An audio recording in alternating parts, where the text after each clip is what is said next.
tell you. Sister, I'm gonna read the box. I know, but this is not listening to the doctor. If you change what the doctor said. Did the doctor tell me I can't read the box? But if you read the box and do nothing, then you're good. I'm not gonna not do nothing. Well, you might like, I might as well not take it. I would take it in the morning and take it. Like she didn't say all that. No, I know. And I just remember she's just thinking about the line, like if it's line or some shit. These are happy face. So it does it for you. So if you identify your most fertile days, LH surge. What the hell is LH? I guess it's the hormone she's looking for the fertileness. So I want to preface something. If you guys remember, and you guys seen the video from a couple days ago, the doctor said we're tracking with two things. One, we're tracking with my PCOS and fertility, and two, we're going to be tracking for the preeclampsia. Do you get what I'm saying? So she is paying attention to both aspects of it. So consider them two separate categories, right? So high blood pressure, lifestyle changes, limiting caffeine, the blood tests that I'm doing, those are all on the path for pre-clam. The clam. Okay, don't get it confused with the clap.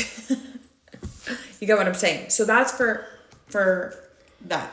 This, for my PCOS, fertility, and ovulation, is a whole separate thing. So it was a really good indication, though, that she said that I had a bunch of follicles. Remember? She did say that.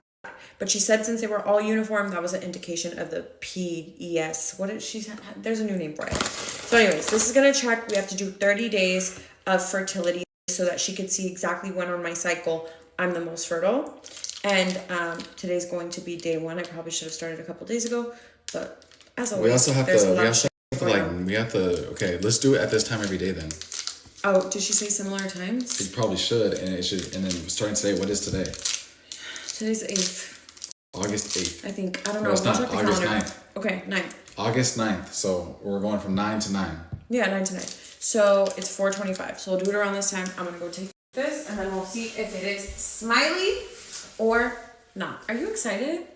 Yeah, I'm so excited. I feel like this is like... the first real thing? Yeah, like we're really about to do this. Like, that's kind of crazy to me. Like I'm almost like... And then, also, if you're a mom, did you ever really feel ready for baby number 2? Because I'm also, like, worried about how much... I don't know. Like, that's a fair question. Like, did you feel like there was a point where you're, like, 100%, like, ready? Or is it something that you're like, I'm 90% ready, and that 10%, when the baby comes, you just get with it? Because that's how I feel like first-time moms are. You're like, I'm ready, but also at the same time, I'm fucking scared. Like, what's about to... I don't think anyone's just not like that. I know. Yeah. I just want to know from, like, people's perspectives. So anyways, okay. What the heck is that? Yeah, I've never even seen that. I just took it out. It looks, like, kind of weird. What do I do, though? Why is there... Like, he's like, don't read the box. Why? Well, I mean, I thought, you'll... Luteinizing hormone. That's what it's called. That's what it's called. Where do you pee at? That's what I'm saying. Where's the instructions for this shit? Keep that up.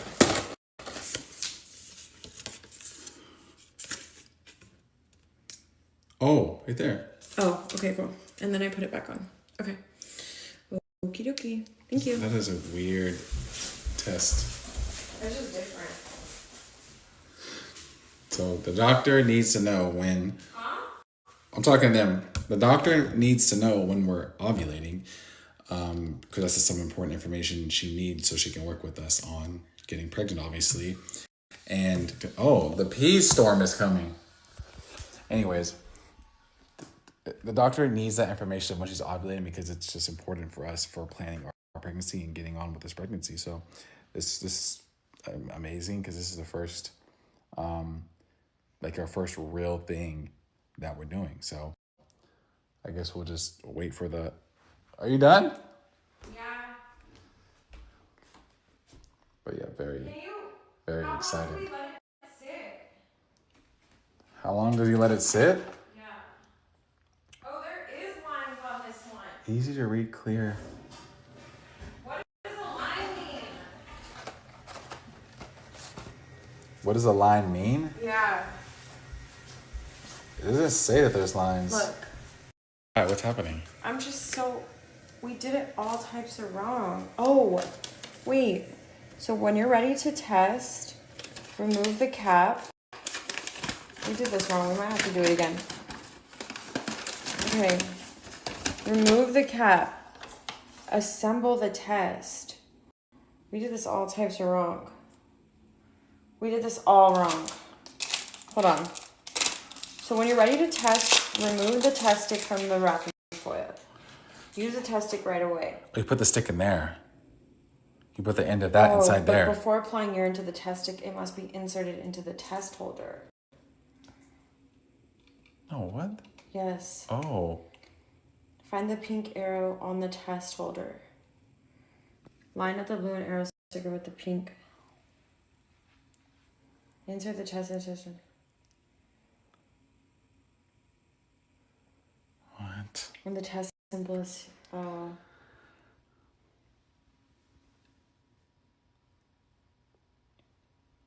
okay, hold on. If the test ready symbol does not appear, or if the symbol has disappeared, eject the test and reinsert it carefully. Perform the test with the test ready symbol showing on the display. Either test directly into your urine stream, place the absorbent tip.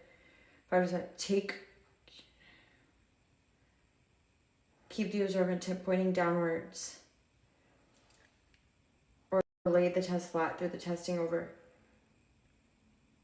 Test ready symbol will flash after. You peed on that side, though. You peed on this side. Yeah, so how is this going to tell what's in there? How is that? Because it goes. Down? Yeah.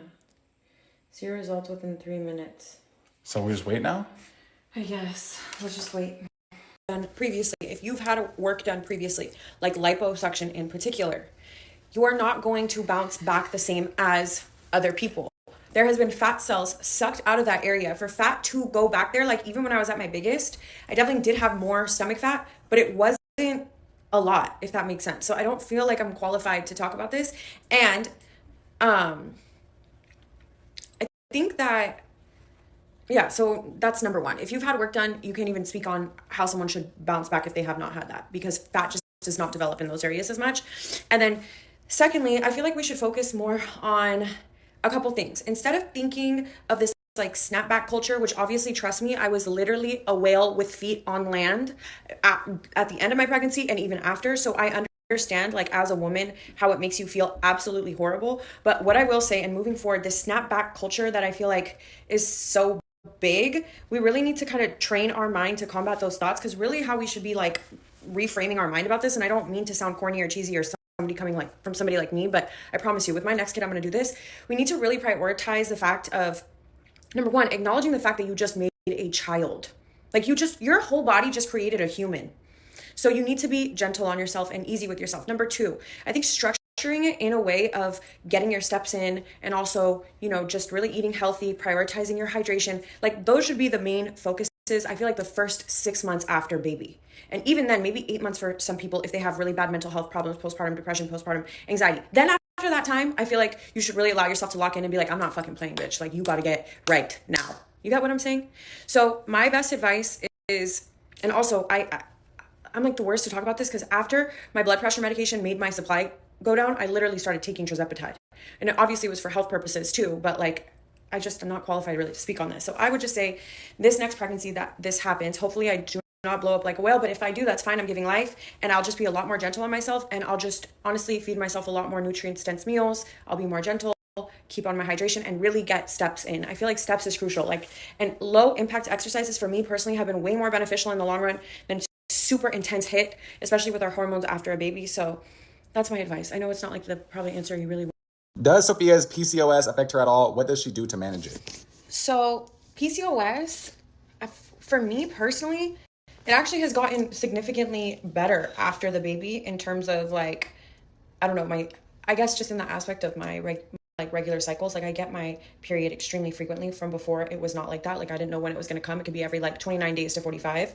But currently right now, there's nothing I'm doing to manage it. But I think my lifestyle, just the way I choose to live, kind of helps it in general. Like exercise, I take my bone broth, probiotics, vitamins. I eat right now I've been eating bad, but it's normally like an 80-20 diet, 80% healthy, 20% not good. So I feel like all of that really does help regulate your hormones and the things you can control with PCOS, at least in my experience. I'm not a doctor. There was something I was taking before that was called Instol, Instol, and it was a powder that really helped me regulate things, and that's when my PCOS seemed to be going haywire.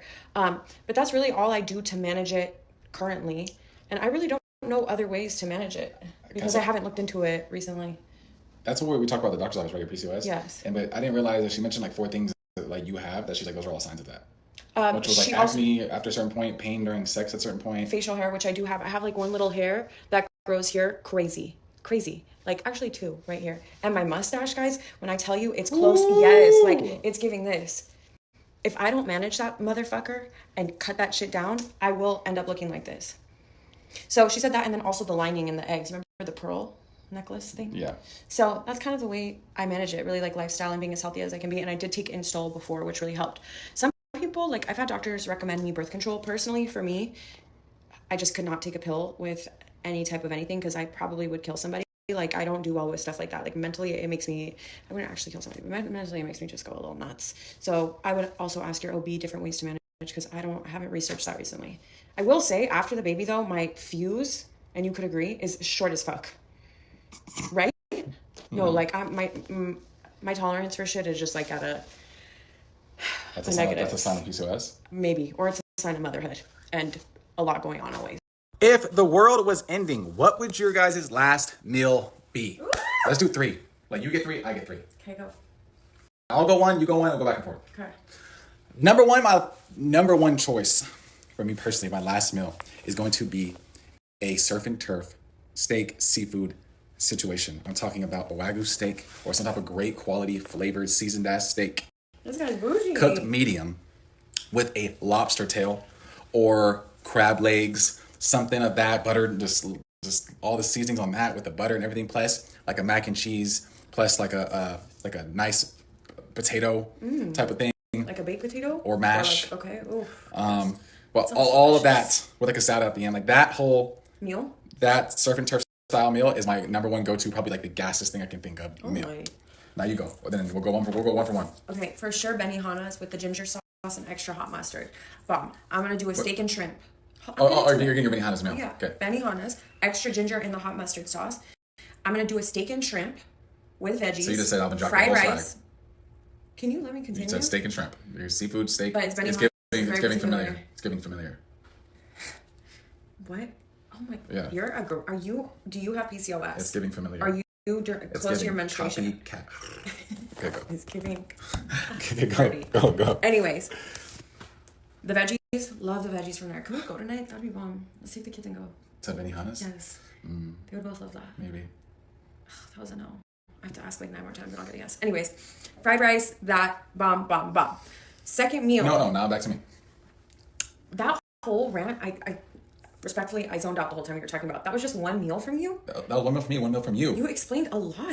I just defined what I want. So my second choice for my second meal is going to be probably... Ooh, fuck. That's a tough one. Damn, I want to go Mexican, but I don't at the same time. TV? You're not going to do a TV late night order? Mind you. No, never. I would never do fast food for any of my last meals. I want some shit that's expensive as fuck. Okay, you're acting way too elevated and bougie for this shit. Well, I'm sorry. Taco Bell is your last meal. No one's choosing that. I'm sorry. I don't care how gas talk about this. My number 2 one, I guess I have to go with a lot of you guys are just like with how a sushi, I would. with a sushi type of situation. Okay. So like rolls and sashimi, nigiri, crispy rice, spicy tuna, miso soup, Ooh, all of that. That is with the spicy edamame. Same. That's my second meal. Same. That's yours. Yeah, but I'm gonna give you a restaurant. Sushi Fumi in LA. Bomb. A roll from there, shishito peppers, crispy rice, spicy tuna, maybe a garlic edamame. For sure with the iced tea. Thinking about that shit. I want sushi now so bad. I want sushi sounds gas. Okay, fuck Benihana's. Let's go take them to sushi. Yeah. Number 3. My third is going to be shrimp surplus. Something good about a good double cordon on hot dog. She mentioned in the car earlier today, and my dad was just here. He just came to see us for a second. He just mentioned that same thing too, because obviously our whole family knows about like the doctor's appointment and us talking what we're talking about, what we're trying to do, yada yada yada. So this is my thoughts on this. Okay. Now we are set on trying to conceive naturally with Sophia in this body. But you haven't even told your audience that. But what? That's what we decided. We haven't even had that discussion with them yet. No, we I think we kind of said that like that's great that we heard all these good news about it, and that's what we're trying to do. From what I knew, he never said anything about that, and I for sure never said anything about that. But we did decide that I'm going to get pregnant again, which is exciting and also terrifying at the same time for me. But we did decide that. So with that being the case, you know, from before we were talking about pulling eggs to get the best quality egg and doing things like that. But when you start getting IVF in the process of things, it just makes the risk a lot more extreme, especially with sperm cleansing. So we're just going to do things completely the natural way and just take the preventative measures that the doctor explained. And that's the route we're going to take. So back to what you're saying is now, because since the only reason why I was so like, oh, we're going to make sure we have a boy and all this stuff is because all of this stuff was going to happen anyways if we didn't conceive naturally. So once you do this IVF shit, picking the boy is like a plus that you get to do because of all the other stuff that they're already doing.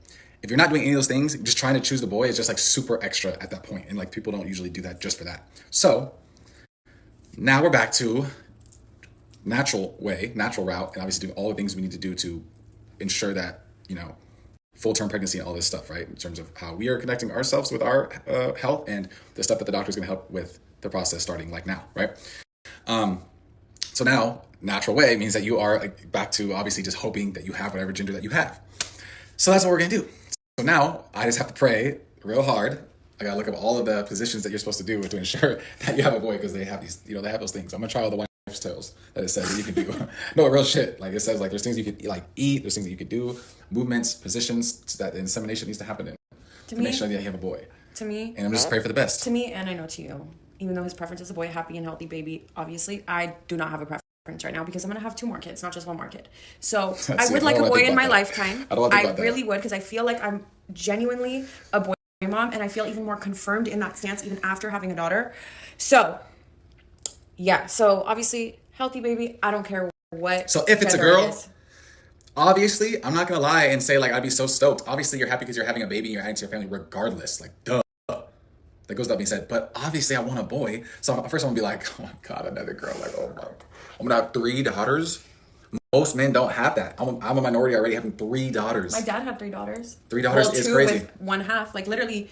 Yeah, my setup. I have 3 of my own daughters, and you want to have another kid, which means you're possibly having 4 daughters. That just sounds crazy.